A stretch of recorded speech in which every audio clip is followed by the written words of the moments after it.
Hey guys అందరికి కూడా good morning. ఇవాళ వీడియోలో ఏంటంటే ఏపీ ఫారెస్ట్ బీట్ ఆఫీసర్ సంబంధించి ఫైనల్ మోడల్ పేపర్లో లాస్ట్ కొన్ని క్వశ్చన్స్ అయితే ఉండిపోయాయి. సో వాటి క్వశ్చన్స్ అనేది ఏంటనేది అయితే చూసేద్దాము. సో ఫస్ట్ క్వశ్చన్ వచ్చేసరికి సౌరశక్తి ఉపయోగించే సాధనాలు ఏవనైతే అడుగుతున్నారు. సౌర వంటపకం, సౌర వీటి హీటర్, సౌర సెల్ అనేది అయితే మన ఆన్సర్ అయితే. క్వశ్చన్ వచ్చేసరికి గాలి శక్తి ఉపయోగాలు ఏవైతే అడుగుతున్నారు. సో ఆన్సర్ వచ్చేసరికి విద్యుత్ ఉత్పత్తి కోసం అనేది అయితే మన ఆన్సర్ అవుతుంది. అండ్ నెక్స్ట్ మూడో క్వశ్చన్ వచ్చేసరికి హైడ్రో ఎలక్ట్రిక్ శక్తి ఎలా ఏర్పడుతుందని అయితే అడుగుతున్నారు. సో ఆన్సర్ వచ్చేసరికి నీరు కదలిక వల్ల టర్బైన్ను తిరిగించి విద్యుత్ అయితే ఉత్పత్తి అవుతుంది అనేది అయితే మన ఆన్సర్ అనేది అయితే అవుతుంది. అండ్ నెక్స్ట్ నాలుగో క్వశ్చన్ వచ్చేసరికి బయోగ్యాస్ తయారీలో ఉపయోగించే పదార్థాలు ఏవనైతే అడుగుతున్నారు. సో బయోగ్యాస్లో తయారీకి ఉపయోగించే వచ్చేసరికి సేంద్రియ వ్యర్థాలు అయితే ఉపయోగిస్తారు. సో అవి వచ్చేసరికి cow dung and vegetable waste అయితే ఉపయోగిస్తారు. అండ్ నెక్స్ట్ ఐదో క్వశ్చన్ వచ్చేసరికి హైడ్రోథర్మల్ లేదా జియోథర్మల్ ఎనర్జీ అంటే ఏమిటని అయితే అడుగుతున్నారు. సో ఆన్సర్ వచ్చేసరికి భూభాగంలోని ఉష్ణశక్తిని విద్యుత్ ఉత్పత్తిగా ఉపయోగించడాన్ని హైడ్రోథర్మల్ అని అయితే అంటారు. సో నెక్స్ట్ ఆరో క్వశ్చన్ వచ్చేసరికి న్యూక్లియర్ ఫ్యూజన్ అర్థం ఏమిటని అయితే అడుగుతున్నారు. సో ఆన్సర్ వచ్చేసరికి రెండు తేలికపాటి అణువులను కలుస్తూ భారీ అణువుగా మారడం అండ్ శక్తి విడుదల చేసాన్ని న్యూక్లియర్ ఫ్యూజన్ అని అయితే అంటారు. సో ఏంటంటే చిన్న చిన్న రెండు హైడ్రోజన్ అణువులు కలిసి హీలియంగా మారడము అలా. అండ్ నెక్స్ట్ ఏడోది వచ్చేసరికి న్యూక్లియర్ ఫిజన్ అర్థం ఏమిటనైతే అడుగుతున్నారు. సో ఆన్సర్ వచ్చేసరికి భారీ అణువు విభజనై శక్తి విడుదల చేయడం అనేది అయితే మన ఆన్సర్ అండి. సో ఎగ్జాంపుల్ వచ్చేసరికి యురేనియం అండి. సో నెక్స్ట్ ఎనిమిదో క్వశ్చన్ వచ్చేసరికి ఫ్యూయల్లెస్ టర్బైన్ ఉపయోగం ఏమిటనైతే అడుగుతున్నారు.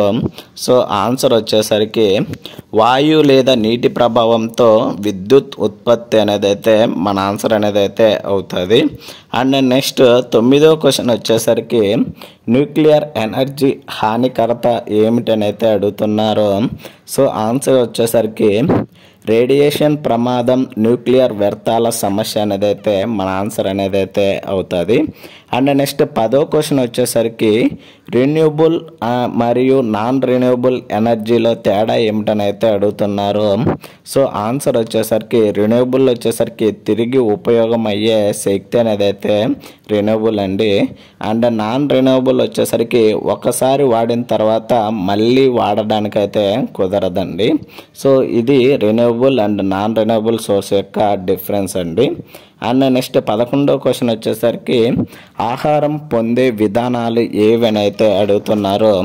సో ఆన్సర్ వచ్చేసరికి autotrophs and heterotrophs and parasitic and saprophytic అనేది అయితే ఆహారం పొందే విధానాలు. ఇవి వచ్చేసరికి 4 రకాలండి. అండ్ నెక్స్ట్ 12వ క్వశ్చన్ వచ్చేసరికి ఫోటోసింథసిస్ ఎక్కడ జరుగుతుందని అయితే అడుగుతున్నారు. సో ఆన్సర్ వచ్చేసరికి ఆకుపచ్చ సుపుత్ర కణాల్లో అయితే జరుగుతుంది, అంటే క్లోరోప్లాస్ట్లలో అయితే జరుగుతుందండి. సో ఫోటోసింథసిస్కి ప్రధాన ఫ్యాక్టర్ ఏవనైతే అడుగుతున్నారో. సో ఆన్సర్ వచ్చేసరికి వెలుతురు, నీరు, కార్బన్ డైఆక్సైడ్ అండ్ క్లోరోఫిల్ అని అయితే ఫోటోసింథసిస్కి మెయిన్ ఫ్యాక్టర్స్ అయితే అవుతాయి. అండ్ నెక్స్ట్ 14వది వచ్చేసరికి అమీబా ఎలా ఆహారం పొందుతుందని అయితే అడుగుతున్నారు. సో ఆన్సర్ వచ్చేసరికి ఫాగోసైటోసిస్ ద్వారా అయితే ఆహారం అయితే పొందుతుంది. సో ఇది వచ్చేసరికి సూడోపోడియా ద్వారా అయితే పొందుతుందండి. అండ్ నెక్స్ట్ 15వ క్వశ్చన్ వచ్చేసరికి గ్రాస్ హోపర్ ఆహారం ఎలా పంచుకుంటుందని అయితే అడుగుతున్నారు. సో ఆన్సర్ వచ్చేసరికి హర ఆకులు మరియు మొక్కల భాగాలు తినడం ద్వారా అయితే ఆహారాన్ని అయితే పంచుకుంటుంది. అండ్ నెక్స్ట్ 16వ క్వశ్చన్ వచ్చేసరికి హ్యూమన్ డైజెస్టివ్ సిస్టమ్ ముఖ్య భాగాలు ఏవనైతే అడుగుతున్నారు. సో ఆన్సర్ వచ్చేసరికి నోరు, ఆహార నాళం, కుడి మానవ కట్టె, పొట్ట, చిన్న అంతము అండ్ పెద్ద అంతనం అనేది అయితే హ్యూమన్ డైజెస్టివ్ సిస్టంలో ముఖ్య భాగాలు అయితే అవుతాయి. అండ్ నెక్స్ట్ 17ది వచ్చేసరికి ప్లాంట్స్లో శ్వాస ఎలా జరుగుతుందని అయితే అడుగుతున్నారు. సో ఆన్సర్ వచ్చేసరికి కేల్స్లో ఆక్సిజన్ వినియోగం ఏటీపీ ఉత్పత్తి అయితే చేస్తుందండి. అండ్ నెక్స్ట్ 18ది వచ్చేసరికి అనిమల్స్లో ఏరోబిక్ రెస్పిరేషన్ అంటే ఏమిటని అయితే అడుగుతున్నారు. సో ఆన్సర్ వచ్చేసరికి ఆక్సిజన్తో గ్లూకోజ్ నుండి శక్తి అనేది అయితే ఉత్పత్తి అవుతుంది అనిమల్స్లో ఏరోబిక్ రెస్పిరేషన్ అండి. అండ్ నెక్స్ట్ 19వ క్వశ్చన్ వచ్చేసరికి అనిరోబిక్ రెస్పిరేషన్ ఎందుకు ఉపయోగం అని అయితే అడుగుతున్నారు. సో ఆన్సర్ వచ్చేసరికి ఆక్సిజన్ లేకుండా శక్తి అనేది అయితే ఉత్పత్తి అయితే అవుతుంది. అండ్ నెక్స్ట్ వచ్చేసరికి 20వ క్వశ్చన్ వచ్చేసరికి హ్యూమన్ రెస్పిరేటరీ సిస్టమ్ ముఖ్య భాగాలు ఏవని అయితే అడుగుతున్నారు.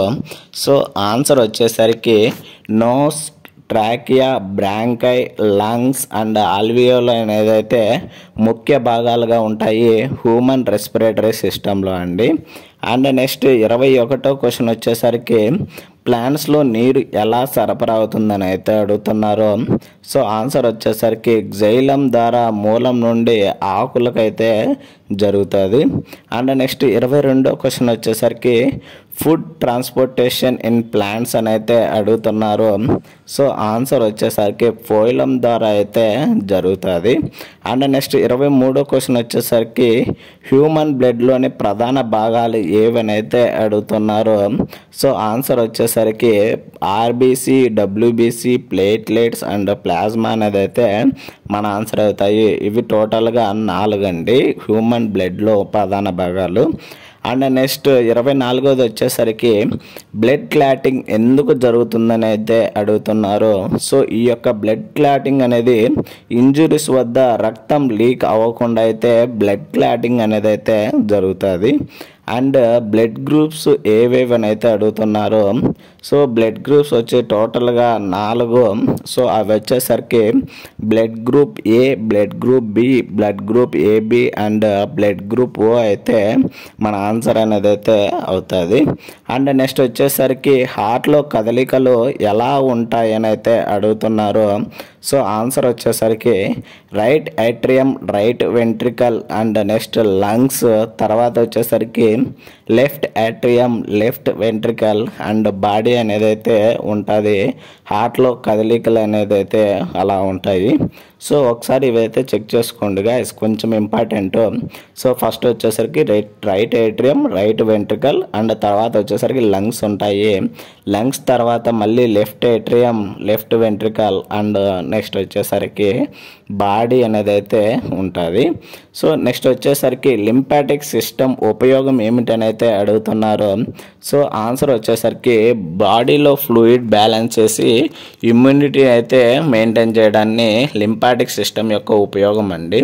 అండ్ నెక్స్ట్ 28వ క్వశ్చన్ వచ్చేసరికి అమీబాలో నైట్రోజినియస్ వేస్ట్ ఎలా బయటపడుతుందని అయితే అడుగుతున్నారు. సో ఆన్సర్ వచ్చేసరికి డిఫ్యూషన్ ద్వారా అయితే బయటపడుతుంది. అండ్ నెక్స్ట్ 29వ క్వశ్చన్ వచ్చేసరికి హ్యూమన్ కిడ్నీలో ఆస్మినో రెగ్యులేషన్ ఎలా జరుగుతుందని అయితే అడుగుతున్నారు. సో ఆన్సర్ వచ్చేసరికి బ్లడ్లో వచ్చేసరికి న్యూరు అండ్ సాల్ట్ బ్యాలెన్స్ చేయడం అనేది అయితే మన ఆన్సర్ అనేది అయితే అవుతుంది. సో ఈ యొక్క ఆస్మో రెగ్యులేషన్ హ్యూమన్ కిడ్నీలో ఎలా జరుగుతుంది అనేది. అండ్ నెక్స్ట్ వచ్చేసరికి 30 క్వశ్చన్ వచ్చేసరికి రిఫ్లెక్స్ యాక్షన్ అర్థం ఏమిటని అయితే అడుగుతున్నారు. సో ఆన్సర్ వచ్చేసరికి బ్రెయిన్ను అనవసరం చేయకుండా సమాధానం ఇవ్వడం అనేది అయితే మన ఆన్సర్ అనేది అయితే అవుతుంది. సో ఇక్కడ ఇంగ్లీష్లో ఇవ్వడం జరిగింది. Hand withdraw from heart object అని అయితే ఇవ్వడం అయితే జరిగింది. సో ఇది ఏపీ బీట్ ఆఫీసర్ సంబంధించి ఫైనల్ మోడల్ పేపర్ యొక్క పార్ట్ 2 వీడియో అయితే guys. So once again exam అయితే రేపు అయితే మనకు మార్నింగ్ 8:30కి అయితే ఎగ్జామ్ అయితే స్టార్ట్ అవుతుంది కాబట్టి ఆల్ ద బెస్ట్ అందరికీ వన్స్ అగైన్. ఇలాంటి మరిన్ని వీడియోస్ అండ్ మరిన్ని అప్డేట్స్ కోసం అయితే please like, share and subscribe చేసుకోవడం అయితే మర్చిపోదండి guys. Thank you for watching.